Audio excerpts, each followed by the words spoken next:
সম্মানিত ভাইয়েরা, তাহলে মুনাফিক এমন একটি গোষ্ঠীর নাম যে গোষ্ঠীর দ্বারা ইসলামের ক্ষতি সবচেয়ে কম হয়েছে না বেশি হয়েছে?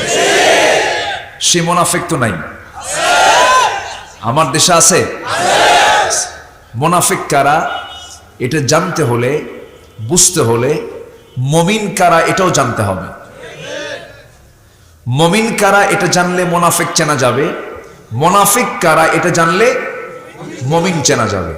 তাহলে আসুন দেখি, আমি যেখান থেকে তেলাওয়াত করেছি, তেলাওয়াতকৃত আয়াতগুলো হলো সূরা মুনাফিকুনের শেষ 3টি আয়াত। মুনাফিকুন, সূরার নাম মুনাফিকুন, কিন্তু মুনাফিক হইলে তো খবর আছে।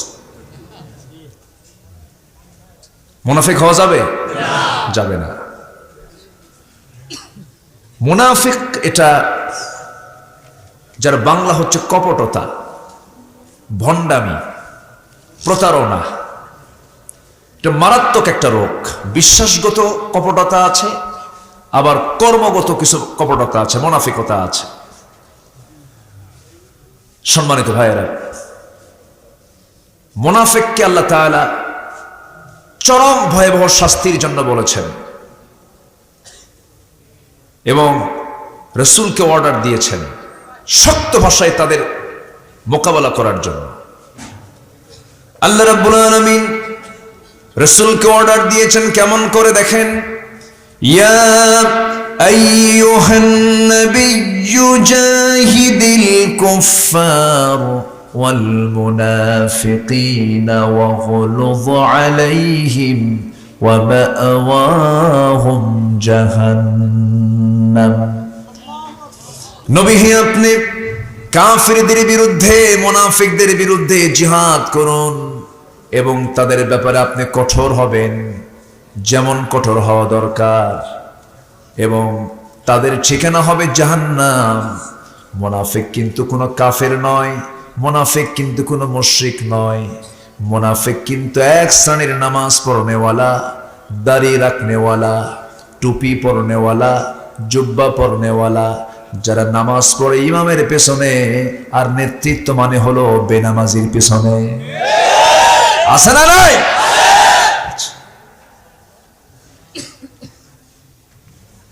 ইমানদার কখনো দুই রাস্তায় যাবে না। ইমানদার কখনো দুই দিকে তার পা বাড়াবে না। ইমানদারের কথা হবে এক, কাজ হবে এক। কারণ মহান রব্বুল আলামিন বলছেন, ইয়া আইয়ুহাল্লাযীনা আমানু ইত্তাকুল্লাহা ওয়া কুলু কাওলান সাদীদা ইউসলিহ লাকুম আ'মালাকুম ওয়া ইয়াগফির লাকুম যুনুবাকুম ওয়া মান ইউতি'ইল্লাহা ওয়া রাসূলাহু ফাকাদ ফাযা ফাওজান আযীমা। ঈমানদারেরা, তোমরা আল্লাহকে ভয় করো এবং যা বলবে সোজা কথা বলবে। কিন্তু মুনাফিকরা কখনো সোজা কথা বলতে পারে না। সোজা বলে না, বাঁকা বলে। বাঁকা বলে, তাদের চলাও বাঁকা, কথাও বাঁকা। ঈমানদারের চলা হবে সোজা, কথা হবে সোজা। কথা যদি কারো সোজা হয়ে যায়, তার সবকিছু আল্লাহ তাআলা সংশোধন করে দিবেন। কারণ গোটা দেহের মাথা থেকে পা পর্যন্ত গোটা দেহের রাজধানী হলো জিহ্বা। জিহ্বা হলো রাজধানী। ইযা আসবাহা ইবনে আদম ফাইনাল আ'দা কুল্লা শাইইন তাকফুরুল লিসান ইত্তাকিল্লাহা ফিনা ফাইন্নামা নাহনু বিক ফাইন ইসতাকামতা ইসতাকামনা ওয়া ইন আওয়াজাজতা আওয়াজাজনা আও কামা ক্বালা আলাইহিস সালাতু ওয়াস সালাম। বান্দা যখন ঘুম থেকে সকালবেলা ওঠে, সমস্ত অঙ্গ প্রত্যঙ্গগুলো, সব মাথা থেকে পা পর্যন্ত সমস্ত অঙ্গ প্রত্যঙ্গগুলো জিহ্বার কাছে চলে আসে।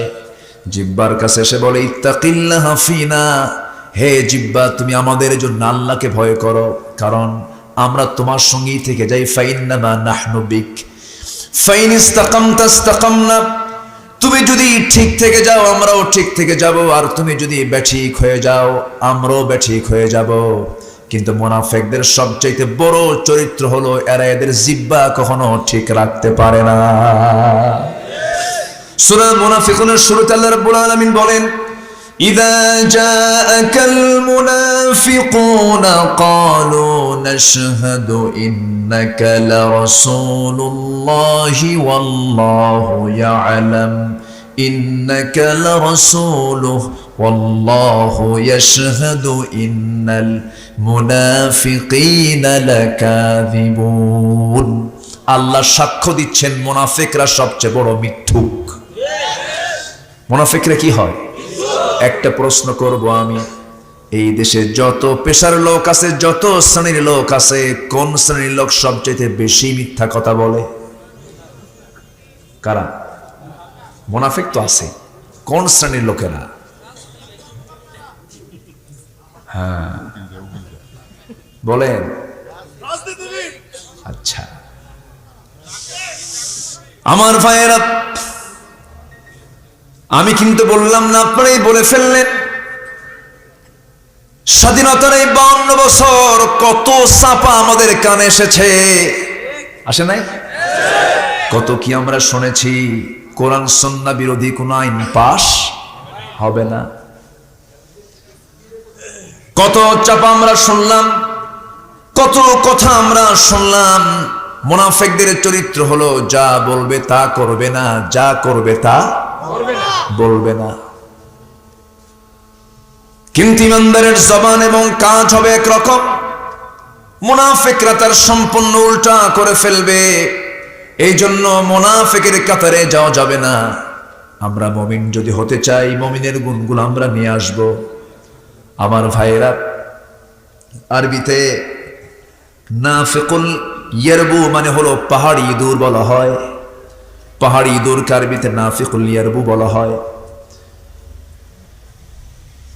মানে পাহাড়ের গর্তে যদি, পাহাড়ের ভিতরে যদি কোনো ইঁদুর ঢুকে পড়ে, মাটির বাড়িতে যে ইঁদুরটা ঢুকে পড়ে খুব ধূর্ত ইঁদুর, তাকে সহজে ধরা যায় না।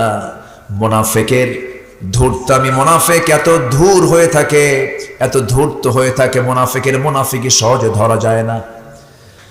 আমার নবীর জীবনে কাফেরের দ্বারা, মুশরিকের দ্বারা যতটুকু না রাসূল কষ্ট পেয়েছেন, তার চাইতে বেশি কষ্ট পেয়েছেন কাদের দ্বারা? আসতে বলবেন না, কাদের দ্বারা? মুনাফিকের দ্বারা। মুনাফিকরা নামাজ পড়ে কি পড়ে না? পড়ে, কিন্তু কেমন নামাজ পড়ে? ফাওয়াইলুল লিল মুসাল্লিনাল্লাযীনা হুম আন সালাতিহিম সাহুন আল্লাযীনা হুম ইউরাউনা ওয়া ইয়ামনাউনাল মাউন। জোরে বলুন আল্লাহু আকবার। মুনাফিকেরা লোক দেখানো নামাজ পড়ে, মুনাফিকরা অবহেলা করে নামাজ পড়ে।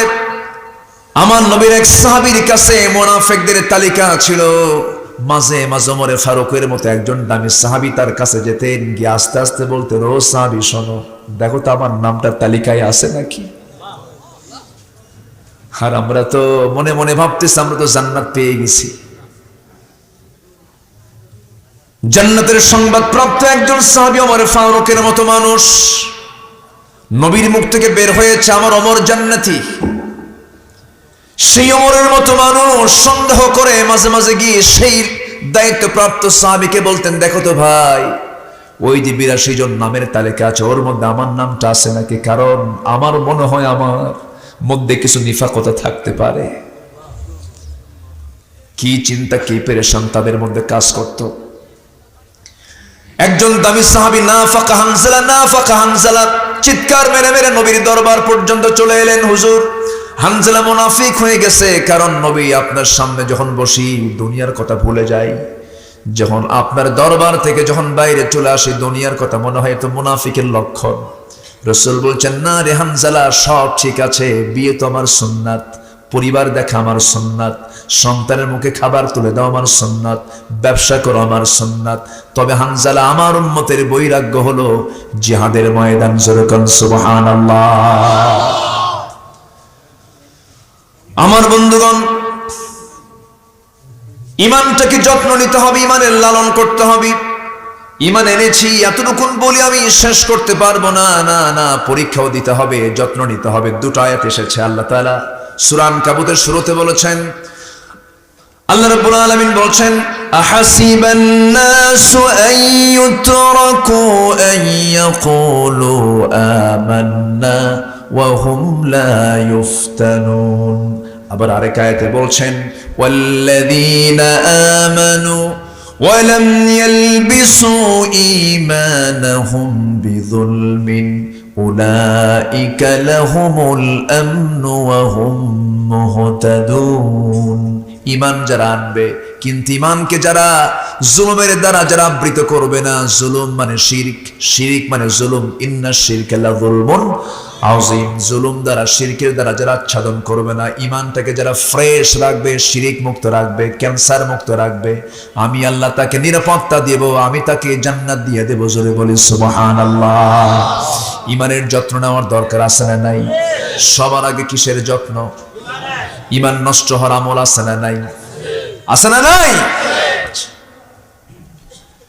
ঈমানের যত্ন নিলে পরেই মুনাফিকতা চলে যাবে। ঈমানের যত্ন যখন থাকবে না, তখন ঈমান ধীরে ধীরে নিফাকতার দিকে চলে যাবে। ঈমানদারি তো মুনাফিক হয়, মুশরিক কাফির তো মুনাফিক হয় না, ওটা তো আলাদা ক্যাটাগরি। মুসলমানদের মধ্যেই মুনাফিক তৈরি হয়ে যায়। আল্লাহ তাআলা মুনাফিকদের ওই আয়াতটা যখন আমি পড়ি দারুণ ভয় পাই। আল্লাহ মুনাফিকদেরকে কি পরিমাণ শাস্তির কথা বলেছেন। যারা পারেন ঠোঁট মিলিয়ে বলুন, ইন্নাল মুনাফিকিনা ফিদ দারকিল আসফালি মিনান নার ওয়া লা তাজিদ লাহুম নাসীরা। মুনাফিকদের জন্য জাহান্নামের ভিত্তি রচনা করা হবে। আমার ভাইয়েরা, বিল্ডিং যেমন ইটটাকে টুকরো টুকরো করে নিচে তার ভিত রচনা করা হয়, মুনাফিকদেরকে দিয়ে আল্লাহ তাআলা জাহান্নামটা উদ্বোধন করবেন, জাহান্নামের নিচে রাখবেন। এই জন্য মুনাফিকের চরিত্র নিয়ে আসা যাবে না, মুনাফিকের চরিত্রে আমাদের কোনো ভূমিকা রাখা যাবে না। মুমিন কথা বলবে দুই জবানে না এক জবানে? দুই জবান না এক জবান? যদি পারি সামনে প্রশংসা করব, অথবা সামনে যদি পারি তার সামনে তার দোষটা ধরবো, পাশে আড়ালে তার দোষ ধরতে যাব না। এগুলোও কিন্তু মুনাফিকের লক্ষণ। কিছু লোক আছে না নাই? সামনে আসলে কি সুন্দর প্রশংসা, ভাই আপনার মতো লোকই হয় না, একটু আড়াল হলি কয় মানুষ একখানে। আছে না নাই? ঈমানদার কখনো এমন হবে না। ঈমানদারের ঈমান কথা হবে, আমল হবে এক, জবান এবং কাজ হবে এক। আমাদের দেশে সেই ছেলে কবে হবে কথায় না বড় হয়ে কাজে বড় হবে। কাজী নজরুল মুনাফিকের চরিত্র তুলে ধরেছেন তার কবিতার মধ্য দিয়া, এবং আল্লাহ নিজেও বলেছেন, লিমা তাকুলুনা মা লা তাফআলুন। যা তুমি করো না তা তুমি বলতে যাও কেন? এটা মুনাফিকদের স্বভাব। কাবুরা মাকতান ইনদাল্লাহ, বড় অপরাধ এটা। এই অপরাধ কেউ আমরা করতে যাব না। সূরার নাম কি বলেন? বলেন কোন সূরা? মুনাফিককে চেনার জন্য সূরা মুনাফিকুন, কাফিরকে চেনার জন্য সূরা কাফিরুন, আবার মুমিনকে চেনার জন্য মুমিনুন। আছে না নাই? যারা পারেন ঠোঁট মিলে আমার সঙ্গে বলুন, ক্বাদ আফলাহাল মুমিনুন আল্লাযীনা হুম ফি সালাতিহিম খাশিউন। আল্লাহু আকবার। আল্লাহ তাআলা বলছেন, বান্দারে সফলতার জন্য তুমি কারো কাছ থেকে পরামর্শ নিও না। আমি যাকে বলবো সফল, সে হলো মহা সফল। সফলতা পরামর্শ নেব কার কাছ থেকে? আল্লাহর কাছ থেকে। আল্লাহ তাআলা বলছেন, কারা সফল? যারা নামাজটাকে সুন্দর করবে, খুশু খুশুর সাথে পড়বে। এক নাম্বার নামাজ দিয়ে শুরু করেছেন, আবার শেষ নাম্বারও নামাজ দিয়ে শেষ করেছেন। নামাজ দিয়ে শুরু, নামাজ দিয়ে শেষ। নামাজ না বেশি হলো? বেশি হলো। আমার দেশে নামাজি মানুষ বেশি না বেনামাজি বেশি? নামাজি বেশি না বেনামাজি বেশি? পৃথিবীতে যত অপরাধ বান্দার জীবনে আছে, সবচেয়ে বড় অপরাধ হলো নামাজ নষ্ট করা। পৃথিবীতে যত অপরাধ আছে, যদিও এই অপরাধের শাস্তি দুনিয়াতে হত্যার চাইতে কম, জিনার অপরাধের চাইতে কম, মুরতাদ হয়ে যাওয়ার চাইতে কম, ইসলামে 3টা অপরাধের শাস্তি মারাত্মক আকার দিয়েছে, হত্যার অর্ডার দিয়েছে। আস-সাইয়্যিবুজ জানি, জিনাকারের জন্য, কতলুন নাফসি, মানুষকে হত্যা করলে তাকে কতল করে ফেলো, ইসলাম থেকে খারিজ হলে বের হয়ে আসলে তাকে হত্যা করে ফেলো। নামাজ নষ্টের জন্য যদিও দুনিয়াতে শাস্তি নাই, কিন্তু জাহান্নামের শাস্তি হবে ভয়াবহ। নামাজ যারা নষ্ট করবে, আল্লাহ তাআলা সূরা মারইয়ামে বলছেন, ফাখালাফা মিন বা'দিহিম খালফুন আদাউস সালাহ ওয়াত্তাবাউশ শাহাওয়াতি ফাসাউফা ইয়ালকাউনা গায়্যা। নামাজ যারা নষ্ট করবা, নফসের যারা দাসত্ব করবা, আল্লাহ বলছেন এই 2টা অপরাধের জন্য আমি তাকে শুধু জাহান্নামের মধ্যে ফেলবো না, জাহান্নামের গর্ত খাই নামক গর্তের মধ্যে আমি তাকে ঢুকিয়ে ফেলবো। যে জাহান্নামের গর্ত খাইকে জাহান্নাম পর্যন্ত ভয় পায়, এত ভয়ঙ্কর সেই জাহান্নামের গর্ত। তাফসীরে কুরতুবীর ভিতরে আরো 6 জনকে আল্লাহ তাআলা ওই গর্তের মধ্যে ঢুকাবেন ব্যাখ্যা এসেছে। এই 2টা অপরাধের পরও আরো 6টা অপরাধ আছে। তার মধ্যে 1 নম্বর অপরাধ হলো যে জেনা করতে করতে পাকা জেনাকার হয়ে গেছে। এরকম জেনাকার মনে আমার দেশে আছে না নাই? আসতে বলবেন না, আছে না নাই? নাম্বার 2 হলো মদ খায় খায় পাকা মদারু, মদ্যপ। মদের বোতল কোন আলেম নিয়ে থাকে না, জেনার কাতারে কোন আলেমদের তালিকা নাই। জেনার মদ আছে যেখানে, জেনা আছে যেখানে সেখানে, জেনা আছে যেখানে, খুন আছে সেখানে। এগুলোর সাথে আলেমদের কোনো সম্পর্ক নাই। কিন্তু আজকে গোটা পৃথিবীতে সবচেয়ে বেশি মাজলুম কারা? আলেমরা। রফিকুল ইসলাম মাদানী 3 ফুট একটা মানুষ, সামান্য ছোট্ট একটা মানুষ, খাটো আল্লাহর সৃষ্টি মাখলুক। কিভাবে একটা আলেমের গোটা দেহে ডান্ডা বেড়ি পড়ায়। আল্লাহ তুমি তাদের দিলকে নরম করে দাও, জোরে বলে আমিন। দিলে কি একটু দয়া হয় না? ইরহাম তুরহাম, দয়া করো দয়া পাবা, ক্ষমা করো ক্ষমা পাবা। দয়া করবা না, তোমার প্রতি আল্লাহ দয়াও করবেন না। ইসলাম কখনো প্রতিশোধ নিতে দেয় না, ইসলাম ক্ষমা করতে জানে। যেরকম সুবহানাল্লাহ। আল্লাহ রাব্বুল আলামিন বলেন, ওয়াল্লাযীনা ইউনফিকুনা ফিস-সাররাই ওয়াদ-দাররাই ওয়াল কাযিমিনাল গায়য ওয়াল আফিনা আনিন নাস ওয়াল্লাহু ইউহিব্বুল মুহসিনিন। যারা ক্রোধকে সংবরণ করে, মানুষকে মাফ করে দেয়, আল্লাহ ওই সমস্ত মুহসিনদেরকে খুব ভালোবাসেন। জোরে বলে সুবহানাল্লাহ। আমার দেশে চলছে ক্ষমার নীতি না প্রতিশোধের নীতি? ক্ষমার নীতি না প্রতিশোধের নীতি? কথা বলবো, কষ্ট হচ্ছে। আবার ওই গ্রুপটা আবার বলে আমরাও তো কোরআন পড়ি, আমরাও তো কোরআন বুঝি। ওরা কোরআন বোঝই কানার মতো। এক কানা গেছে মসজিদে নামাজ পড়তে, আজান শুরু হয়নি, নামাজও শুরু হয়নি, ইমাম সাহেবের সঙ্গে কানার বাকবিতণ্ডা চলতেছে। কথা বলতে বলতে চরম গন্ডগোল শুরু হয়েছে। ইতিমধ্যে আজান দিয়েছে, নামাজে দাঁড়ায় গেছে ইমাম, পিছনে মুসল্লি ওই অন্ধ লোকটা, কানা লোকটা নামাজে দাঁড়াইছে। সূরা ফাতিহার পর এমন একটা আয়াত বলছে যে আয়াতের অংশ হলো ওয়া কানা মিনাল কাফিরিন। কানার গেছে মেজাজ খারাপ হইয়া, মনে মনে করে কিছুক্ষণ আগে গন্ডগোল হলো, নামাজের মধ্যে ফতোয়া জারি হলো, আমি কানা কাফের। কিছু বলে নাই, চুপচাপ চলে গেছে বাড়িতে। ওইদিকে যিনি ইমাম, তার আবার একটা পা হলো খাটো, ন্যাংরা সাইজের। দ্বিতীয় দিন আবার নামাজে আসছে। ইমাম সাহেবদের তারপর পছন্দের কিছু সূরা থাকে, যে আয়াত আগের দিন সে আয়াত পরের দিনও। যখন শুরু করেছে সূরা ফাতিহার পর যখনই বলছে ওয়া কানা মিনাল কাফিরিন, ওই আয়াত আবার যখন বলছে কানা, উল্টা লোকমা দিচ্ছে নামাজের মধ্যে, ওয়াল ল্যাংরানা মিনাল ফাসিকিন। আমি কানা যদি কাফের হই, তুই ন্যাংরা হলি ফাসিক। ওরা কোরআন বোঝে ওই কানার মতো, ঠিক কিনা? কোরআন যদি বোঝে, কোরআনওয়ালাদের, কোরআনকে যারা পড়ে, কোরআনকে যারা ফলো করে, কোরআনের ইলম যারা বিতরণ করে, তাদের তো অবস্থা এমন হওয়ার কথা ছিল না। গোটা পৃথিবীতে কোথাও অবস্থা ভালো নেই। কাবার দিকে তাকান, কাবার ইমাম কনসার্টের বিরুদ্ধে কথা বলছেন, ফাহিশার বিরুদ্ধে কথা বলছেন, সঙ্গে সঙ্গে খুতবারত অবস্থায় তাকে কট করে জেলখানায় দিয়ে সাজা দিয়ে দিল। এটা ইমানদারের কাজ নয়, এগুলো মুনাফিকদের কাজ।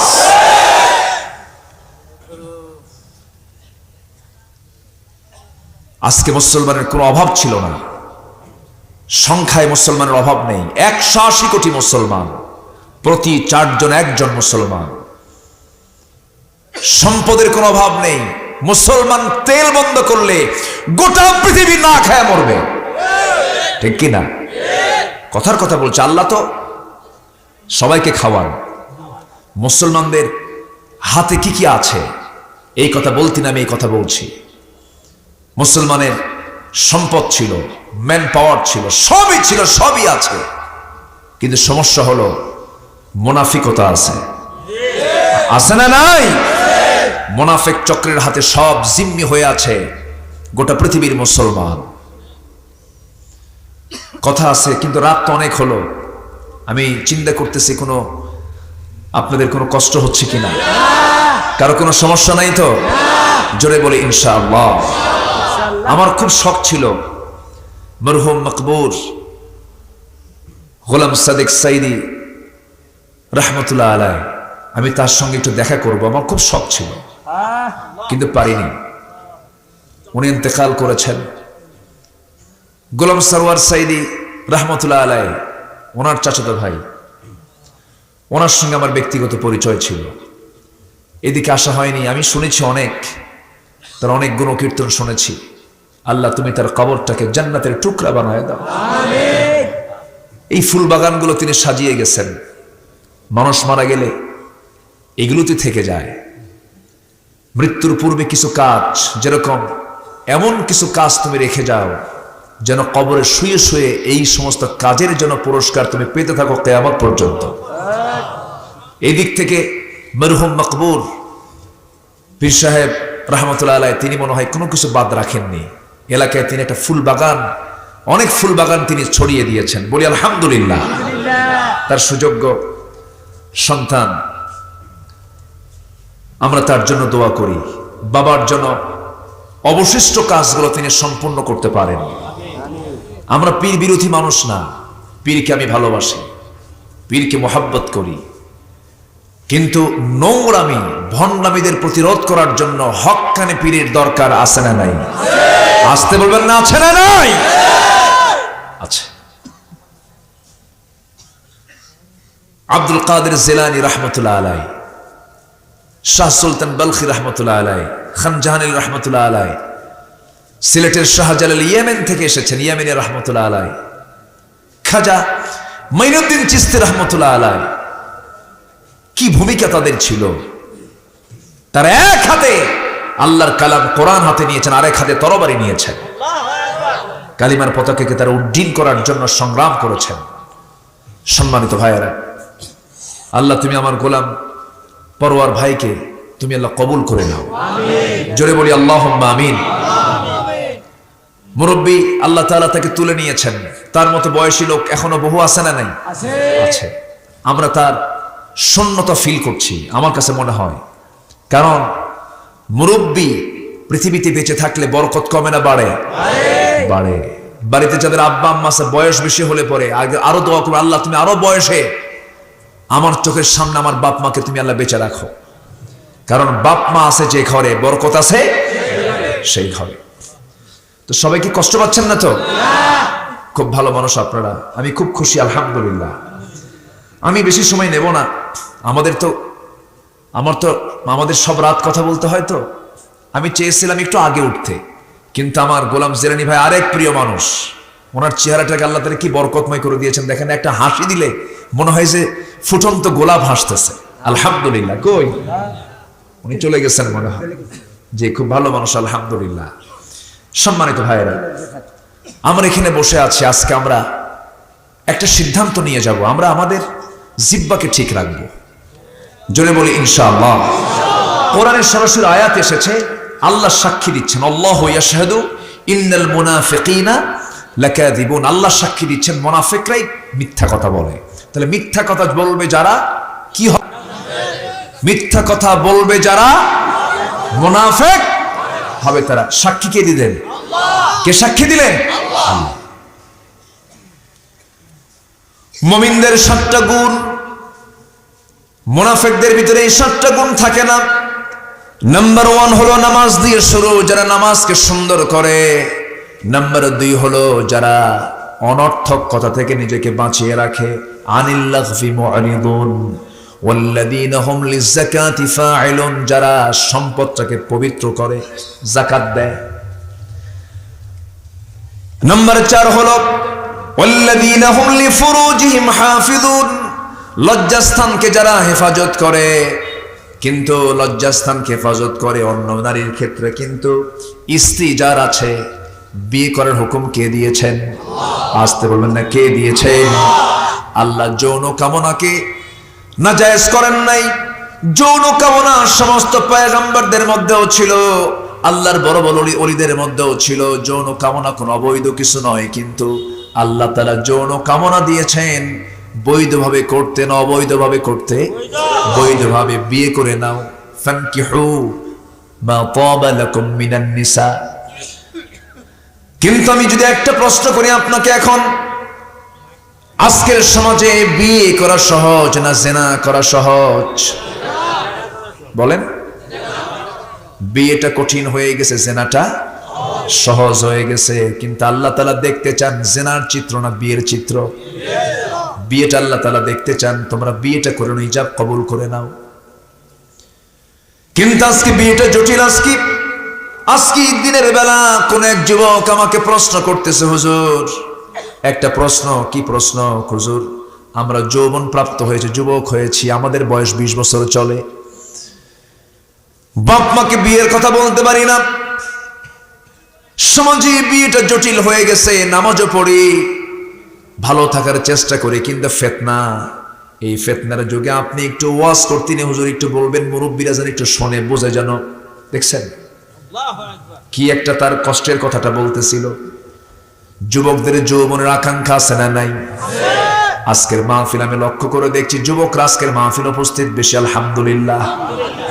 আমি যুবকদেরকে 3টা আমল শেখায় দেব, 3টা আমল তুমি করবা। আমি তোমাকে হলফ করে বলে গেলাম, আল্লাহ তোমার রিজিকটা ডাবল বাড়ায়া দিবেন। শুনবা যুবকরা? নাম্বার 1, তাড়াতাড়ি বিয়ে করো।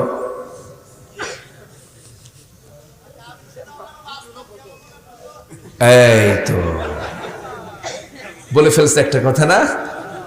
আচ্ছা, আপনারা কি বিরক্ত হচ্ছেন নাকি? হ্যাঁ, ও একজন প্রশ্ন, হুজুর একটা তো করছি, তাহলে আরেকটা কি করবো? দেখছেন, আপনারা খুব মানে ঠোঁটকাটা মানুষ, টের পাচ্ছি আমি। আলহামদুলিল্লাহ, ভালো। আমার নবী যেরকম মজা করে কথা বলতেন, রাসূল শুনতেন আবার বলতেন। রাসূল শুনতেন, কিন্তু কিছু কিছু লোক আছে শোনে না, খালি কয়। এরকম কিছু লোক আছে না নাই? রাসূল শুনতেন না, বলতেন। আমার নবীজি খুব ফ্রি হয়ে কথা শুনতেন। একদিন এক সাহাবী হঠাৎ করে দাঁড়িয়ে বলছে, হুজুর আমার একটা ওয়াজ শোনেন। রাসূল বলেন, তুমি কি ওয়াজ করবে বলো। হুজুর আমার ওয়াজ কি আর সেই ওয়াজ নাকি? জাহিলি যুগে আমি একটা মূর্তির খুব পূজা করতাম। মূর্তিটাকে নিজের হাতে বানাইছিলাম, এটা নিয়ে ঘুরতাম, যেখানে যেতাম পিঠে রাখতাম, মাথায় রাখতাম, খুব সম্মান করতাম। হঠাৎ করে একটা দূর সফরে যাই, আমার প্রকৃতির চাপ লাগলো। প্রকৃতিটাকে সাড়া দেওয়ার জন্য আমি এখন এটা নিয়ে আমি যাই কেমনে? আমার তো দেবতা, আমার রবটাকে, আমার দেবতাটাকে আমি একটা উঁচু জায়গায় রেখে আমি আড়ালে চলে গেলাম। কিছুক্ষণ পর এসে দেখি আমার সেই দেবতার মাথা থেকে পা পর্যন্ত ভেজা। ভাবলাম রহমতের পানি। আমার নবীজি মুস্কে মুস্কে হাসতেছেন। রহমতের পানি মনে করে আমি আমার জিহ্বা দিয়ে লেহন শুরু করলাম। চাটন দেওয়া মাত্রই দেখি হুজুর আমতা গন্ধ, আবার টক টকও লাগে। সামনের দিকে তাকায় দেখি কুকুর লেজ গুটিয়ে গুটিয়ে যায়। সাহাবীরা দেহেক তারা একটু আওয়াজ দিয়ে হাসলেন। নবীজি সারা জীবন হেসেছেন, আওয়াজ দিয়ে না মুস্কি হাসি। রাসূল হাসি দিলেন। ওই সাহাবী বললেন, ইয়া রাসূলুল্লাহ, এমন রাগ চাপলো আমার, এত সম্মান, এত ভক্তি, এত শ্রদ্ধা করি যে দেবতাকে, সে তার নিজের অস্তিত্বকে রক্ষা করতে পারে না। আমি এমন জোরে আঘাত করলাম, দুই হাতে নিয়ে এমন জোরে জমিনে ফেলে দিলাম, সব ভেঙ্গে চুরমার হয়ে গেল। আপনার কাছে সে এমন রবের সন্ধান পেয়েছি, যিনি সূর্যের মালিক, যিনি চাঁদের মালিক, যিনি 7টা আকাশের মালিক। যেরকম সুবহানাল্লাহ। রাসূল মাঝে মাঝে শুনতেন, ছোট ছোট বাচ্চাদের সঙ্গে সময় দিতেন। আম্মা জান আয়েশা বলেন, মাঝে মাঝে আমার মনে হয় রাসূল হুসাইনকে যে পরিমাণ সময় দিতেন, রাসূল আমাকে ওই পরিমাণ সময় দিতেন না। হুসাইনকে যখন কাছে পেতেন, ঘন্টার পরে ঘন্টা চলে যেত, গল্প করতেন। 7 বছর 8 বছরের ছোট্ট হুসাইন নবীর কোলে বসা আছেন, নবীর কোলে বসে নবীর সঙ্গে গল্প করছিলেন। বাবে জিবরাইল দিয়ে জিবরাইল আলাইহিস সালাতু ওয়াস সালাম ওহী নিয়ে আসতেছেন। নবীর সামনে বসে গেলেন, নবীর সামনে বসে সালাম বিনিময় হয়ে গেল। নবীজি বললেন না, হুসাইন তুমি চলে যাও। বাচ্চাদেরকে দেখলে রাসূল পাগল হয়ে যেতেন, অস্থির হয়ে যেতেন, খুব ভালোবাসতেন। আমার নবীজি বাচ্চা হুসাইনকে কোলের মধ্যে নিয়ে গল্পই করতেছেন, ওইদিকে জিবরাইল বসে আছেন। এবার বলছেন, না না, তোমার সামনে কে এসে বসে আছে, তুমি কি তাকে চিনো নাকি? না না, মাঝে মাঝে এই লোকটা আপনার কাছে আসে, কিন্তু মতলব ভালো না। কেন? খালি হাতে আসে। কি হাতে আসে? খালি হাতে আসে। আমার নবীজি মুস্কি হাসি মেরে জিবরাইলের চোখের দিকে তাকায় চোখের ভাষায় কথা বলছেন, জিবরাইল, আমার নাতি হুসাইন কম নয়, আমার নাতি আমার এই 12টা বাজায়, কি হবে আল্লাহ জানে। আল্লাহ বলছেন, জিবরাইল, আমার প্রিয় দোস্তের প্রিয় নাতি হুসাইন যখন শক করিয়ে ফেলেছে, তোমাকে কৃপণ বলে ফেলেছে, পকেটে একটু হাত দিয়ে দেখো, তোমার পকেটের মধ্যে জান্নাতের আঙ্গুরের ছড়া ঢুকানো হয়েছে। জিবরাইল আঙ্গুরের ছড়াটা উপরে ঝুলিয়ে রাখলেন। নবীজি বলছেন, ও আমার নাতি হুসাইন, কে বলেছে কৃপণ সাহাবী, দেখো তোমার জন্য টসটস আঙ্গুর এনেছে। না না, এতক্ষণ ভাবছিলাম সাধারণ কৃপণ, এখন দেখে মারাত্মক কৃপণ। কেন? পকেট আঙ্গুর থুই আঙ্গুর বের করে না। নবীজি খুব মজার মানুষ ছিলেন। এক কালো মহিলাকে দেখে বললেন, এই কালো মহিলা কোনোদিন জান্নাত পাবে না। কালো মহিলা কাইন্দা শেষ। কিছুক্ষণ পর মুস্কি হাসি মেরে বলেন, মহিলা কান্দো কেন? হুজুর, আপনার মুখ থেকে বের হয়েছে আমি জান্নাত পাবো না। কে বলেছে জান্নাত পাবে না? এই কালো সুরত নিয়ে নয়, পূর্ণিমা রাতের চাঁদের মতো চেহারা নিয়ে জান্নাতে প্রবেশ করবা। নবীজি মজা করে কথা বলতেন। হুসাইন কি ঘন্টার পরে ঘন্টা সময় দিতেন। কোন একদিনের বেলা নবীজি মসজিদ নববীর ভিতরে কথা বলছেন সাহাবায়ে কেরামকে নিয়ে। দরজায় এক সাহাবী দাঁড়ায় আছেন। হুসাইন রাদিয়াল্লাহু তাআলা আনহু নবীর সঙ্গে দেখা করতে আসবেন, কিন্তু দরজায় সাহাবী দাঁড়ায় বলছে, হুসাইন তুমি কোথায় যাবে? নানার সঙ্গে দেখা করতে যাব। না, এখন যাওয়া যাবে না, রাসূল খুব ব্যস্ত আছেন। চোখ এরকম বড় বানায় বলে, কি বললেন আপনি? আমার যাওয়া যাবে না। আপনারা যে নবীর কথা বসে বসে শোনেন, সেই নবীর চাইতে আমি হুসাইন 1000 গুণে বড়। রাস্তা ক্লিয়ার কর। সুবহানাল্লাহ বলবেন। সাহাবী মনে মনে চিন্তা করতেছে, যেমন বাপ তেমন ছেলে, আলীর ছেলে এরকমই তো হওয়ার কথা। কোন হিকমত লাগালো কিছুই তো বুঝলাম না। হুসাইন একটা হুমকি দিয়ে মেরে দিলেন, এমন কথার হিকমত মেরে দিলেন, দরজা ক্লিয়ার। সন্তানটা কার? বাপকে? ওটাও কি কম? উনিও কি কম? নবীজিকে নিয়ে সাথে করে নিয়ে সবাই খেজুর খাচ্ছেন। সাইয়েদনা আলী তিনিও খেজুর খাচ্ছেন। রাসূল খেজুর খাচ্ছেন আর বিচিগুলো আলীর সামনে রেখে দিচ্ছেন। খেজুর খাওয়া শেষ। রাসূল বলছেন, ও সাহাবীরা দেখো, আমরা সবাই খেজুর খেলাম, আলীও খেজুর খেলো। সব খেজুর আলী খাইছে কেন? তার সামনে কত বিচি দেখো। রাসূল মজা করতেন। আমার নবীজির কথা শুনে সাইয়েদনা আলীও বললেন, ও আমার ভাইরা, রাসূল যে বলেছেন আমি বেশি খাই, আমার বেশি খাওয়াটা মানায়, কারণ আমি হলাম আসাদুল্লাহিল গালিব।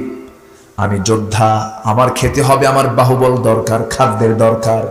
কিন্তু রাসূল যতক্ষণ ধরে খেজুরগুলো খেয়েছেন আমাদের মতো করে নয়, তার পদ্ধতি ভিন্ন ছিল। কারণ আমরা সবাই খেজুর খেয়েছি বিসি ছাড়া, আর রাসূল খেজুর খেয়েছেন বিসি শুদ্ধা। কারণ তার প্রমাণ তার সামনে একটা বিচিও নাই। এটার নাম হুসাইন। সেই হুসাইন হচ্ছেন আলীর ছেলে। হযরত আলী রাদিয়াল্লাহু তাআলা আনহু একদিন ওমরে ফারুক সাথে নিয়ে হযরতে ওসমান রাদিয়াল্লাহু আনহুকে সঙ্গে করে নিয়ে, দুজন লম্বা মানুষ, মাঝখানে আলী, ওমরে ফারুক এবং ওসমানকে সঙ্গে করে নিয়ে হেঁটে হেঁটে যাচ্ছিলেন। হঠাৎ করে ওমরে ফারুক একটা কবিতার ছন্দ বলে ফেললেন, আলা বাইনিনা কান্নুনি লানা, আমাদের মাঝে আলী যেন লানা শব্দের নুনের মতো, মানে লামটাও লম্বা, আলিফটাও লম্বা, কি হয় ছোট হয়। আমাদের মাঝে আলী যেন লানা শব্দের নুনের মতো, মানে ওমরে ফারুক লম্বা ছিলেন, ওসমান লম্বা ছিলেন, মাঝখানে আলী খাটো মানুষ। একটু সাইজ করতেছেন ওমরে ফারুক, তুই তো খাটো, সামনাসামনি বলে ফেললেন। কিন্তু হযরত আলী সঙ্গে সঙ্গে জবাব দিচ্ছেন, ওয়ালাউলা কুনতু লাকুনতু মালা, আমি আলী ছোট মানুষ, খাটো মানুষ, আমার তেমন কোনো দাম নাই। ঠিক আছে, ভালো কথা, আমি নুন, নুনের মাথা, তোমরা আলিফের মাথা, লামের মাথা, লম্বা লম্বা মানুষ, কিন্তু আমি মাঝখানে থাকবো না। আমার নুনটা তোমরা বাদ দাও, তোমরা লা দামি নাই। জোরে করে আল্লাহু আকবার। হযরত আলী প্রচন্ড মেধাবী ছিলেন তিনি। সিফফিনের যুদ্ধ লেগেছে কার শাসনামলে বলেন? সিফফিনের যুদ্ধ যে হলো, আরে সিফফিনের যুদ্ধ, হযরত আলী এবং মুয়াবিয়ার মধ্যে যে একটা দ্বন্দ্ব হলো না? এই দুই সাহাবীর মধ্যে দ্বন্দ্ব হলো, সিফফিনের যুদ্ধ পর্যন্ত গড়ালো। সেই যুদ্ধে আম্মার বিন ইয়াসির শাহাদাত বরণ করেছিলেন।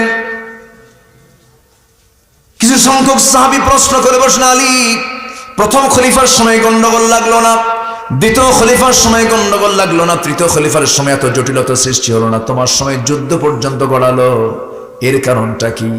সাইয়েদনা আলী মুস্কি হাসি মেরে বলছেন, শোনো, প্রথম খলিফা আবু বকরের পাশে আমি আলী ছিলাম, দ্বিতীয় খলিফা ওমরে ফারুক রাদিয়াল্লাহু আনহুর পাশে আমি আলী ছিলাম, তৃতীয় খলিফা ওসমানের পাশে আমি ছিলাম, কিন্তু চতুর্থ খলিফা আমি যখন হয়েছি আমার পাশে আরেকটা আলী নাই, এই জন্য গন্ডগোল লাগছে।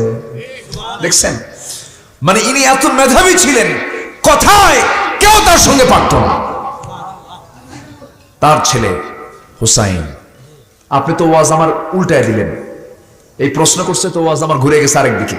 আচ্ছা, এগুলো কথার কি দরকার আছে না বলেন তো? আচ্ছা, আমার বন্ধুগণ,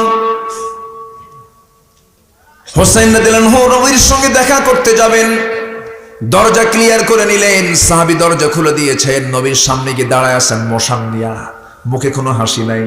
রাসূল বলছেন, না না, তোমার মুখে হাসি নাই কেন, কি হয়েছে? না না, আমার কি কোনো দাম নাই? রাস্তায় বন্ধ থাকে, আমি তোমার সঙ্গে দেখা করতে আসি, তোমার সাহাবীরা তোমার সঙ্গে দেখা করতে দেয় না, আমাকে আসতে বাধা দেয়। রাসূল মুস্কি হাসি মেরে বলছেন, না না, মন খারাপ করো না তো, না না, আমি একটা কথা বলবো কি, না না, একটা প্রশ্ন করি কি, আমি তোমার চাইতে বড়? রাসূল বলছেন, তুমি আমার চাইতে বড়? কেমন করে বড় হলে তুমি? কি না না, আমি তোমার চেয়ে বড়, যে আমি তোমার কাছে তিনটা প্রশ্ন করব, তুমি উত্তরটা দিবা, তুমি বুঝবা আমি ছোট না বড়। কেন না, কি প্রশ্ন বলো? দেখেন, আমার নবী ছোট বাচ্চাদেরকে সময় দিয়েছেন কি দেন নাই? দিয়েছেন। আমার নবীজি বলেন, কি প্রশ্ন তুমি বলো? না না। এবার বলছেন, তোমার যত সাহাবী আছে সব সাহাবীকে ডাকো। সব সাহাবীকে ডাকলেন তিনি। এবার বলছেন, না না, তুমি বলো তো, আমি তোমার সবচেয়ে কোন জায়গায় বসে কথা বলতে ভালোবাসি? রাসূল শুয়ে পড়লেন, নবজির বুকের উপরে লাফ মেরে গিয়ে বসে পড়লেন হুসাইন। এবার বলছেন, না না, তুমি বলো তো দেখি তোমার বাপের নামটা কি? রাসূল বলছেন, বাপের নাম আব্দুল্লাহ। বাড়ি কোথায়? মক্কায়। কোন বংশ? কুরাইশ বংশ। ও না না, তোমার বাবার আব্দুল্লাহ নাম, কুরাইশ বংশ তার বংশের নাম, এতটুকুই তার পরিচয় শেষ। কিন্তু আমার বাবার নামটা তুমি তো জানো, সাথে আরেকটা যুক্ত হলো আসাদুল্লাহিল গালিব। পৃথিবীর সমস্ত কাফের বেঈমানদের জন্য যাকে সিংহ করে পাঠানো হয়েছে, আমার পিতাকে এক পাল্লায় দেন, আপনার পিতা আব্দুল্লাহকে এক পাল্লায় দেন, আল্লাহর কসম আমার বাবার ওজনটাই ভারী হয়ে যাবে, আমি বড়। রাসূল মুস্কি হাসি মেরে বললেন, না না, আর কি বলবা বলো। এবার বলছে, না না, বলো তো দেখি তোমার মার নামটা কি? আমার নবীজি মুস্কি মুস্কি হাসি মারছেন আর বলছেন, না না, আমার মার নাম হলো আমিনা বিনতে ওয়াহাব, বাড়ি কোথায়? মদিনায়। ও না না, তোমার মার নামের এতটুকুই পরিচয় আছে, এর চাইতে বেশি পরিচয় তেমন খুঁজে পাওয়া যাবে না। কিন্তু না না, তুমি কি জানো আমার মার পরিচয়টা কি? যেই মার সঙ্গে তোমার দেহের সম্পর্ক আছে, তোমার রক্ত তার রক্ত, তুমি তাকে না দেখলে তুমি থাকতে পারো না। আমার মা হলেন সাইয়্যিদাতুন নিসাই আহলিল জান্নাহ, খাতুনে জান্নাত ফাতিমা। আর তোমার মা আমেনা ফাতিমাকে দুইজনকে দুই পাল্লায় দিয়ে দাও, আমার মার ওজনটাই বেশি ভারী হবে। না না, বলো তো কে বড়? আমার নবীজি মুস্কি মুস্কি হাসি মেরে সন্তানকে চুমু দিচ্ছেন, নাতিকে চুমু দিয়ে বলছেন, না না রে, আর কি বলবি বল। নবীর চক্ষু লাল হয়ে গেছে, কাঁদতেছেন। এরপরে বলছেন, না না, আর কি প্রশ্ন করবি বল রে নানা। এবার প্রশ্ন করছেন, নানা তুমি বলো তো তোমার নানার নামটা কি, তোমার নানার পরিচয়টা কি? এবার রাসূল বলছেন, নানা আমার নানার পরিচয় হলো ওয়াহাব জোহরি, বাড়ি তার কোথায়? মদিনায়। কি করতেন? ব্যবসা করতেন। এতটুকুনি আপনার নানার পরিচয় শেষ। কিন্তু নানা আপনি তো জানেন নিশ্চয় আমার নানার পরিচয়টা কি? আমার নানা হলেন সর্বকালের সর্বযুগের সর্বশ্রেষ্ঠ মহামানব, আল্লাহর পরে যার স্থান, আখির জামানার পয়গম্বর জনাবে মুহাম্মদুর রাসূলুল্লাহ সাল্লাল্লাহু আলাইহি সাল্লাম। আমার নানাকে এক পাল্লায় দেন, আপনার নানা ওয়াহাব জোহরিকে এক পাল্লায় দেন, আল্লাহর কসম আমার নানার ওজনটাই ভারী হয়ে যাবে।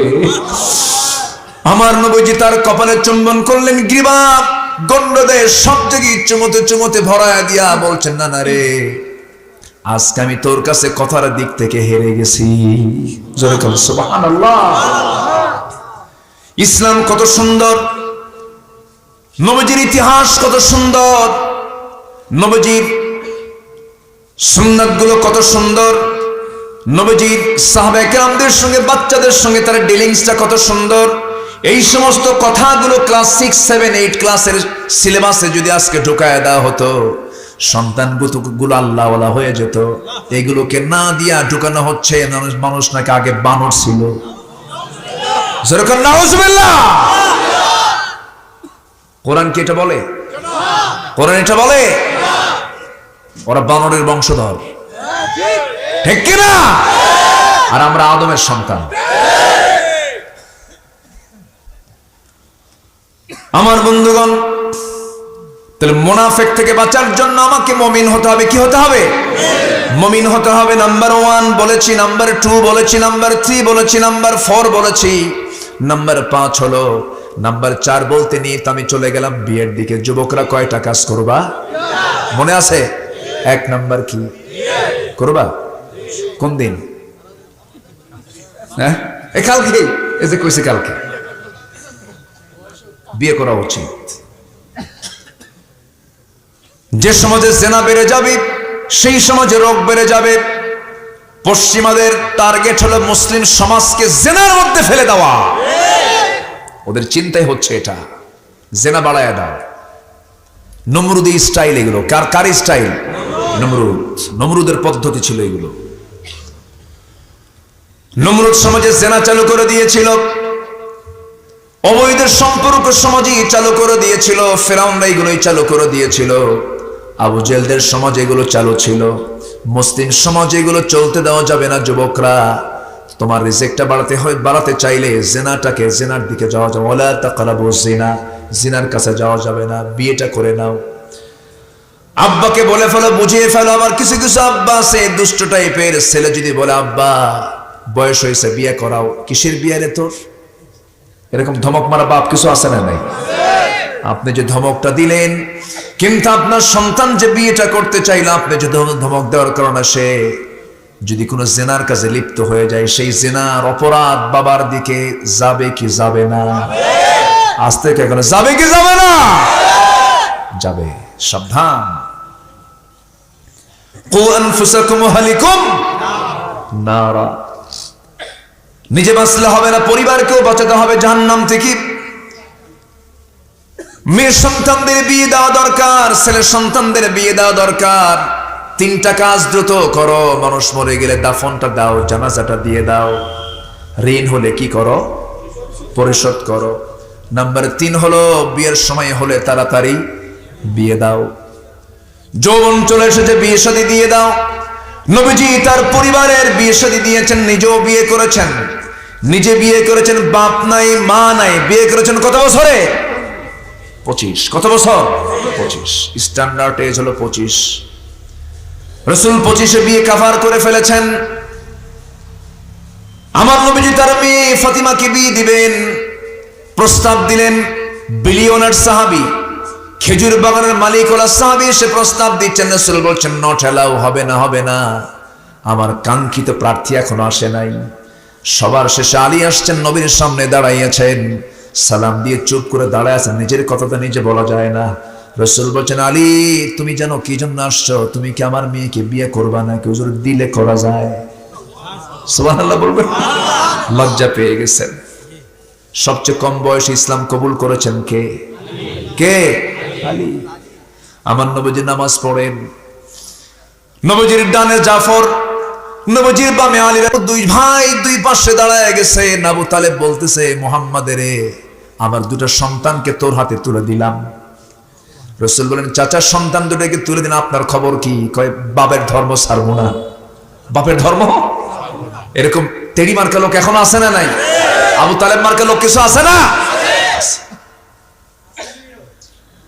সাইয়েদনা আলী রাদিয়াল্লাহু আনহু নবীর সামনে দাঁড়ালেন। নবীজি বললেন ও আমার আলী, আমার মেয়েকে তুমি যে বিয়ে করবা, তোমার কাছে কোনো টাকা পয়সা আছে নাকি? হুজুর বাড়ি তো নাই, টাকা পাবেন কোথায়? কি আছে তোমার কাছে বলো হুজুর? এই যে ঢাল, এই যে তরবারি। রাসূল বললেন ঢাল ছাড়াও যুদ্ধ চলে, ঢালটা বিক্রি করে আসো, আমার মেয়েকে বিয়ে দেব। ঢাল বেচারে টাকা মহারণা ধার্য করে। জোরকান সুবহানাল্লাহ। ঢাল বেচতে গেলেন। ওসমান জিন্নুরাইন নবীজির জামাই ছিলেন, দুই মেয়ের জামাই। এক মেয়ে মারা যাওয়ার পর আরেকটা মেয়েকে দিয়েছিলেন। তিনিও মারা যাওয়ার পর রাসূল বলতেন মাঝে মাঝে আমার যদি আরেকটা মেয়ে থাকতো, আরেকটা মেয়েকে আমি ওসমানকে দিয়ে দিতাম। জোরকান সুবহানাল্লাহ।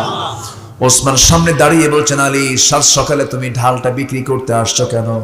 বলতেছে ঢাল বিক্রি করতে আসছে, আমার একটা বিষয় ফয়সালা হয়ে গেছে। কি? বিয়ে শাদী হয়ে যাচ্ছে আমার। কার সাথে?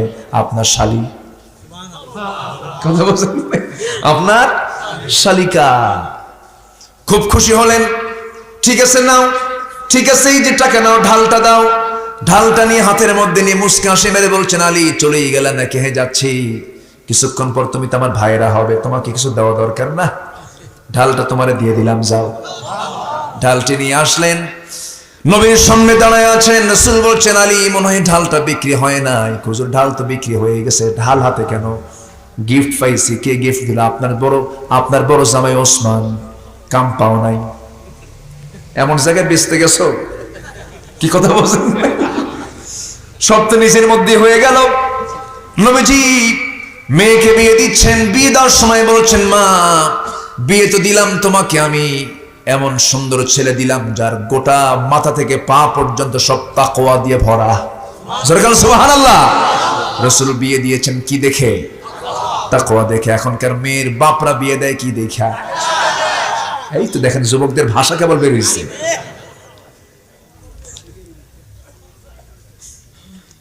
ছেলে কি করে? কোন না এই মানে বিদেশ শিখেছে। বিদেশ তো এই যে দুবাই টবে হবে না তো, ইউরোপ হতে হবে, আমেরিকা হতে হবে, আর মঙ্গল গ্রহে অফিস থাকতে হবে। কোন গ্রহে? এই দুনিয়াতে মঙ্গল গ্রহে একটা ফ্ল্যাট থাকতে হবে অথবা পজিশন নিতে হবে।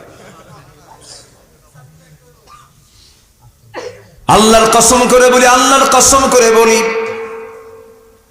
সুখ শান্তি পারিবারিক শান্তি পেতে হলে ইসলাম ছাড়া কোথাও কোনোদিন শান্তি আসতে পারে? আসতে পারে? নবীজি তার মেয়েকে বিয়ে দিলেন। বিদায়ের সময় বললেন মা শোনো, যাচ্ছ তুমি স্বামীর ঘরে, ছিলে তুমি বাবার ঘরে, এখন থেকে ভাববে তোমার শ্রেষ্ঠ ঘর স্বামীর ঘর, তোমার শ্রেষ্ঠ ঘর হলো স্বামীর ঘর।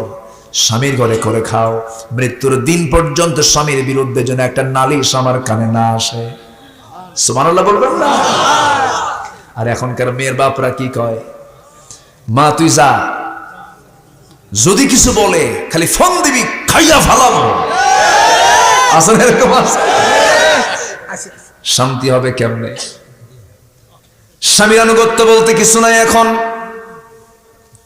স্বামীকে দাম দিতেই চায় না, আছে না? আছে না? নাই? আর চাকরি করলে তো কথাই নাই। হ্যাঁ, সমান। হ্যাঁ, আমার ভাইয়েরা, আমার নবীর সামনে একদিন ফাতিমা রাদিয়াল্লাহু তাআলা আনহা বসে বসে নামাজ পড়ছিলেন। নামাজ শেষ করার পর রাসূল বলছেন, ফাতিমা বসে বসে নামাজ পড়ো কেন? কাব্বা, আমি তো বসে বসে নামাজ পড়ি না, দাঁড়িয়ে দাঁড়িয়ে নামাজ পড়ি। আজকে বসে বসে নামাজ পড়ার হেতু হলো, আমি আজকে বসে বসে নামাজ এই জন্য পড়ছি, আপনি বলেছেন স্বামীর কোনো যেন নালিশ আমার কানে না আসে, স্বামীর কোনো দুর্নাম করা ঠিক নয়। আপনি আমার গায়ে যে জামাটা দেখতে পাচ্ছেন, জামার পিছনের অংশটুকু ছেঁড়া অংশ আছে, ওই ছেঁড়া অংশটুকু দাঁড়িয়ে নামাজ পড়তে গেলে আপনার দৃষ্টিগোচর হয়ে যাবে। আপনি যখন আপনার মেয়ে ফাতিমার পরনে যখন কাপড়টা ছেঁড়া দেখবেন, আপনার মনে মনে এটা চিন্তা আসবে, আহারে আমার জামাই আলী আমার মেয়েকে কত কষ্ট দেয় কাপড়ে, আমার স্বামীর এতটুকু দুর্নাম হোক আমি এটা চাই নাই। মনে করে বসে বসে নামাজ পড়ছি। কি পরিমাণ স্বামীর প্রতি তাদের ভক্তি ছিল। খাবার নাই, দাবার নাই। সাইয়েদনা আলী রাতের বেলা ঘরের মধ্যে ঢুকতেছেন, মুখে হাসি নাই। ফাতিমার মুখে খাবার নাই। দরজায় ঢুকলেন, ফাতিমা সালাম দিলেন। সালাম দেওয়ার পরও যখন আলীর মুখে যখন হাসি নাই, বলছেন আমার স্বামীকে আপনি হাসেন না কেন, কি হয়েছে? আমি আপনাকে ঘরের মধ্যে ঢুকতে দেব না, আপনি আবার বাইরে যাবেন, মুস্কি হাসি মারবেন, এরপরে আপনি আমার ঘরের মধ্যে ঢুকবেন। সুবহানাল্লাহ বলবেন না? সেই জান্নাতি পরিবেশ আজকে নাই। ঘর ভরা গাদা গাদা ফার্নিচার, কিন্তু মোহাব্বত কেন নাই? পরকিয়া। আমি কি ভুল বলতেছি এগুলো? এই ভাইরাস ঢুকেছে আজকে, মারাত্মক আকার ধারণ করেছে। আর তার চাইতে সবচেয়ে বড় পিয়ন হলো কি বলেন? কে? শেষ করে দিল সব শেষ মোবাইলে। হ্যাঁ, ঠিক কি করব বলেন তো? আজকে তো ওয়াজ ঘড়ি তো ঘুরতেছে খুব, আজকে ঘুরুক, আলোচনা চলো, হুজুর মরুক।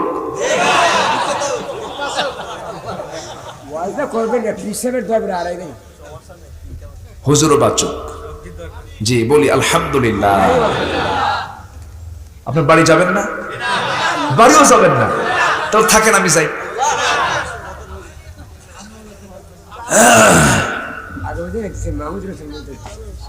জি আলহামদুলিল্লাহ। আসলে আল্লাহর ওলি তো বরকত থাকে তো, তাই না? বরকত আছে না নাই? এত রাতে মানুষ বসে থাকে। আমি কিন্তু এত রাতে ওয়াজ করি না, আমি এত রাতে ম্যাক্সিমাম মাহফিল আমার 11টা শেষ হয়ে যায়। কিন্তু আজকে আমি লক্ষ্য করছি কোন লোকের কোনো ওঠার কোনো চিন্তাই নাই, মানে বাড়িতে মনে বউ বাচ্চা কেউ নাই, এরকমই তো মনে হচ্ছে। বলি আলহামদুলিল্লাহ। আমার পরে কি আর কোনো বয়ান আছে নাকি? আছে নাই? কোন সূরা থেকে কথা বলছি আমি? সূরা মুনাফিকুন হব না মুমিনুন হব? বলেন কি হব আমরা? মুমিনুন। আমার ভাইয়েরা, যুবকদের জন্য কয়টা কাজ বলছি আমি? ওটা থাক, একটা বলছি তো আরো 2টা আছে। এবছরই শুনবেন, এবছরই শুনবেন।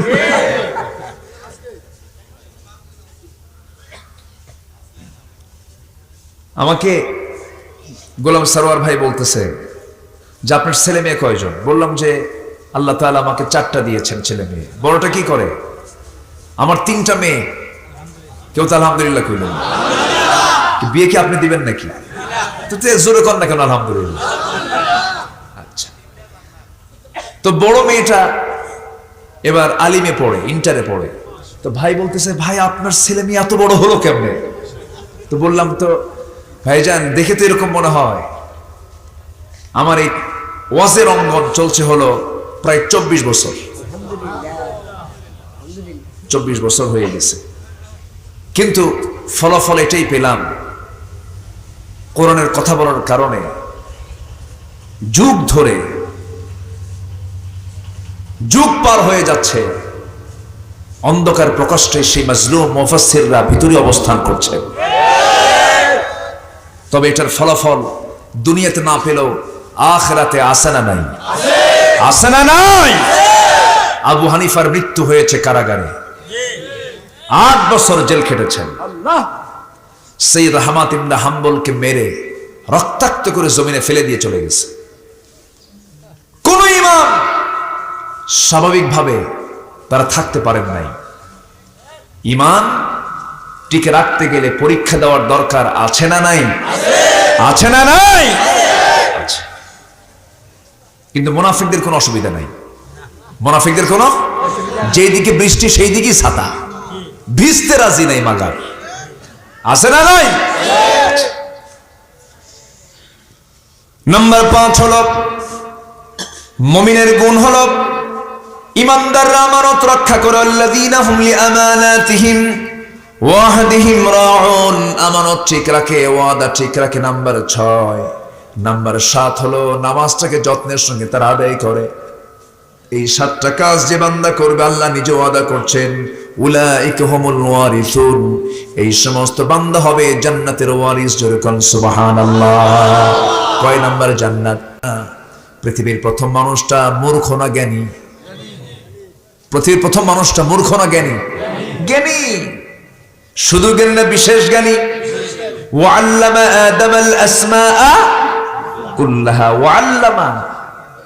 এখন তো 26 ইঞ্চি আল্লামা আছে না নাই? আদম আলাইহিস সালাম কত বড় জ্ঞানী ছিলেন। কিয়ামত পর্যন্ত এত জ্ঞানী মানুষ পৃথিবীতে আর আসবে না, কারণ পৃথিবীর সকল কিছুর নামের শিক্ষা আল্লাহ তাআলা আদমকে একমাত্র দিয়েছিলেন। সব নাম তিনি জানতেন, কোন প্রকার ধান, কোন জাতের ধান সব জানতেন।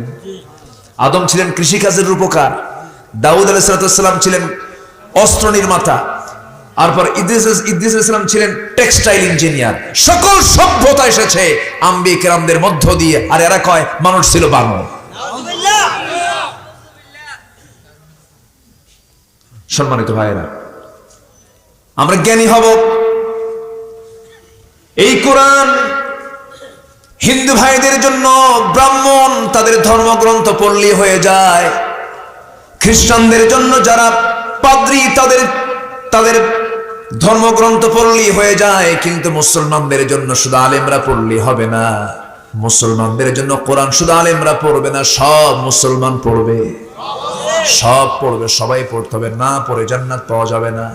কারণ এই বিষয়টা আমি যদি না ক্লিয়ার হই, আমার যদি হালালের জ্ঞান না থেকে, হারামের জ্ঞান না থেকে, ভুল হবে কি হবে না বলেন? হবে। আমরা জানবো। জোরে বলি ইনশাআল্লাহ। আরো জোরে বলি ইনশাআল্লাহ। আমার বন্ধুগণ, এই দুনিয়া ছেড়ে আমিও চলে যাব, আপনিও চলে যাবেন। একটা বিষয় কিন্তু খুব গুরুত্বের সঙ্গে আমি বলেছি, সেটা হলো পৃথিবীতে সবচেয়ে বড় অপরাধের নাম কি বলেন? নামাজ। বলেন কি না? কি নামাজ? কি ছেড়ে দেওয়া? বলেন কি ছেড়ে দেওয়া? নামাজ। সবাই কি নামাজ পড়তে রাজি আছেন? 5 ওয়াক্ত নামাজ পড়বেন কারা? জোরে বলি ইয়া আল্লাহ, ইয়া রহমান। আমাদেরকে 5 ওয়াক্ত সালাত আদায় করার তৌফিক তুমি আল্লাহ দিয়া দাও। জোরে বলি আমিন। হাত নামান। নামাজ শুরু করে কি দিয়া? তাকবীর দেই। কি আওয়াজটা কি দেই বলেন? আরো জোরে। আজান শুরু করে কি দিয়া? নামাজ শুরু করে কি দিয়া? রুকুতে যাই কি দিয়া? রুকু তোমার সেজদায় যাই কি দিয়া? সেজদা থেকে উঠি কি দিয়া? জানাজা পড়ি কি দিয়া? সে আল্লাহু আকবার কে নাকি বলা হচ্ছে, এক শ্রেণী বলছে এটা নাকি নির্দিষ্ট দলীয় স্লোগান। যারা নারে তাকবীরকে নিয়ে বিতর্ক করে, বিতর্কিত যারা করতে চায়, তাদের ঈমানটাও বিতর্কিত, তাদের চিন্তা বিকৃত, তাদের বিশ্বাস বিকৃত, তাদের জন্ম বিকৃত। যদি আল্লাহু আকবার সহ্য না হয়, তোর ওসিয়ত করে যা যে ওদের জানাজা না দিয়ে কুত্তা বিলাইতে বিদায় করে দাও। ঠিক কিনা? এরকম কিছু কুলাঙ্গার আছে না নাই? আচ্ছা, এদেশের শেকড়ে ইসলাম ঢুকেছে। এই দেশ থেকে ইসলামকে কেউ নির্মূল করতে পারবে না। এই জমিন থেকে ইসলামকে কেউ নির্মূল করতে পারবে না। ইসলাম ছিল, আছে, থাকবে। ইসলাম কার? কারো বাপের, কারো স্বামীর, কারো ভাইয়ের, কোন নেতার? ইসলাম কার? তুমি থাকবে না, তুমি শেষ। নমরুদ আছে? নমরুদকে বিদায় করছেন কি দিয়া? যাচ্ছে কেন? ভাবছে যে হুজুর শেষ করবে না, একটু বসেন। নমরুদকে শেষ করেছেন কি দিয়া? কি মশা? সচল না অচল? মশা কি দুর্বল? মশা দুর্বল না, এই জন্য আল্লাহ মশা পাঠাইছে, অন্য কোনো প্রাণী পাঠান নাই। মশা দারুণ মজবুত প্রাণী। আচ্ছা, মশারি টাঙ্গাই কি থেকে বাঁচার জন্য? তাহলে কে কে কি শক্তিশালী? কে বলেন? কে শক্তিশালী? কি শক্তিশালী যে আমার জেলখানায় ঢুকতে হয়? রাতের বেলা উপায় নাই, জেলখানায় আমি আছি যেন মশা না আসে। দারুণ। ইন্নাল্লাহ লা ইস্তাহি আন ইয়াদরিবা মাসালাম মা বাউদাতান ফামা ফাওকাহা। আল্লাহ তাআলা এই যে মশার কথা বলেছেন এমনি বলেন নাই, মশার সঙ্গে নমরুদের ইতিহাস আছে না নাই? আছে। শেষ করে দিয়েছেন। সে আল্লাহ আজও আছেন না নাই? মশা থেকে 4টা শিক্ষা পাওয়া যায়। মশার যে এক্সাম্পল দিয়েছেন, নাম্বার 1, যে মশা রক্ত খায় বেশি তার হায়াত কমে না বাড়ে? বলেন, কমে যায়। ঠিক তেমনি আজকের সমাজে যারা জনগণের টাকা অবৈধভাবে লোপাট করে পেট ভরাচ্ছ, তাদেরও হায়াত শেষ। নাম্বার 2, মশা যে কামড় দেয় মানুষকে, পুরুষ মশা না স্ত্রী মশা? স্ত্রী মশা। আল্লাহ তাআলা এখানে কিন্তু স্ত্রী মশার কথাই বলেছেন, ইন্নাল্লাহা লা ইস্তাহি আন ইয়াদরিবা মাসালাম মা বাউদাতান, মুয়ান্নাস, স্ত্রী মশার কথা বলেছেন। নাম্বার 3, মশা যখন কানের কাছে এসে গুনগুন করে, যে ভন ভন করে, ঘুম হয়? খুব সুন্দর আওয়াজ না? এই আওয়াজে ঘুম হয়? ঘুম হয় না। তো এই আওয়াজটা যখন করে, এই আওয়াজটা কেন হয়? সায়েন্স বলতেছে মশা প্রতি সেকেন্ডে, মিনিট না কিন্তু, প্রতি সেকেন্ডে তার পাখা নড়ায় হলো 500 থেকে 600 বার, যা পৃথিবীর আজ পর্যন্ত কোন মেশিন এত দ্রুত চলতে পারে এমন কোন মেশিন পৃথিবীতে আবিষ্কার হয়নি। মশা লা ইস্তাহি আন ইয়াদরিবা মাসালাম মা বাউদাতান। নাম্বার 4, আল্লাহ তাআলা নমরুদকে শেষ করেছেন কিসের বাহিনী দিয়া? মশার বাহিনী দিয়ে। আল্লাহর কিছু লাগে না, আল্লাহ শুধু শুধু ইঙ্গিত দিবেন, শেষ। অহংকার করা যাবে না। অহংকার আছে যার, ধ্বংস আছে তার। আল্লাহ তুমি আমাদের, অহংকার মুনাফিকরা হয়, অহংকার কাদের থাকে? মুনাফিকদের থাকে। আল্লাহ তুমি আমাদের সবাইকে হেফাজত করো, মুনাফিকতার সমস্ত বদগুণ থেকে আমাদেরকে পরহেজ রেখে মুমিনের গুণগুলো অর্জন করার তৌফিক তুমি আল্লাহ দিয়া দাও। জোরে বলি আল্লাহুম্মা আমিন।